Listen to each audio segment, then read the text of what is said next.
کتابوں میں ایک عجیب واقعہ لکھا ہے۔ ایک بزرگ تھے، ان سے تعلق رکھنے والے لوگ بہت زیادہ تھے۔ وقت کے بادشاہ کو خطرہ ہوا کہ اس کے مریدین زیادہ ہوتے جا رہے ہیں، کہیں ایسا نہ ہو کہ تیرے لیے کوئی خطرہ ہو۔ تو اس نے انہیں بلا کر پوچھا۔ بزرگ نے کہا کہ تجھے پریشان ہونے کی ضرورت نہیں ہے، اسی لیے کہ یہ جو بھیڑ جمع ہے اس میں مریدین تھوڑے ہیں۔ اس نے کہا کہ نہیں، میں نے سنا ہے کہ لاکھوں آپ کے چاہنے والے ہیں۔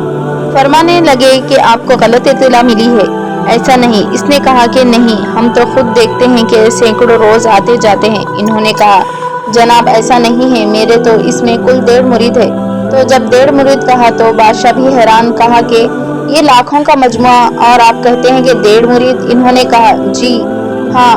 اس نے کہا کہ جی میں نہیں مانتا۔ بزرگ نے کہا میں آپ کو طریقہ بتا دیتا ہوں، آپ آزما لیں۔ چنانچہ انہوں نے بادشاہ کو ایک ترکیب بتائی تو بادشاہ نے اعلان کروایا کہ جتنے بھی ان کے تعلق رکھنے والے ہیں وہ سارے کے سارے فلاں جگہ جمع ہو جائیں، لاکھوں کا مجموعہ۔ اور وہاں پر بادشاہ نے یہ اعلان کیا کہ بھائی دیکھو، اس شیخ سے ایک ایسی غلطی ہوئی، کوتاہی ہوئی کہ جس کی وجہ سے آج ان کو قتل کرنا ضروری ہے۔